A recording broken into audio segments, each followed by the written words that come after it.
You're listening to an American Red Cross in Greater New York podcast. Devastating hurricanes, sudden plane crashes, quick-spreading wildfires, and prolonged power outages. No matter how big the emergency, the American Red Cross always answers the call to help. But what actually happens at the scenes of these frightening disasters? How do volunteers and first responders provide help and hope in the face of tragedy? How do disaster survivors experience these events? And how do news reporters capture these life-changing moments? People were using candles to see at night, which would catch a curtain on fire or bedding on fire. And I remember it just turning into this nightmare where it was nonstop. It was like a wildfire happening in the city. Subsequently left the office, drove over to a friend of mine, because I know my sister-in-law works right next to the towers.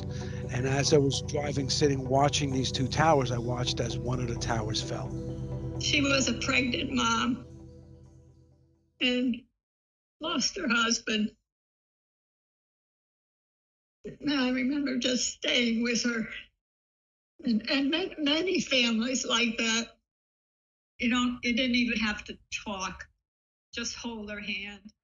Winds reached up to 200 miles per hour as reported, where people saw several tornado occurrences where the ground was shaking, and inevitably the landscape of what is the mountains of Puerto Rico changed as a whole.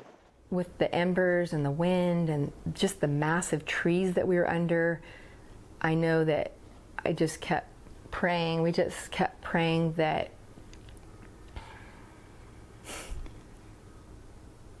that we would, if it had to be, that we would die of smoke inhalation. We didn't want those children to suffer. And it was not until Sully came on and he just said those three words, brace for impact. And once he said that, then everything else changed forever.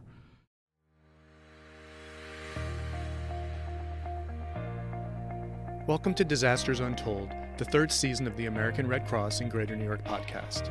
It examines 5 of the largest emergencies and natural disasters that have impacted our country over the last 20 years, from the 9/11 terrorist attacks to the deadly Paradise, California wildfires.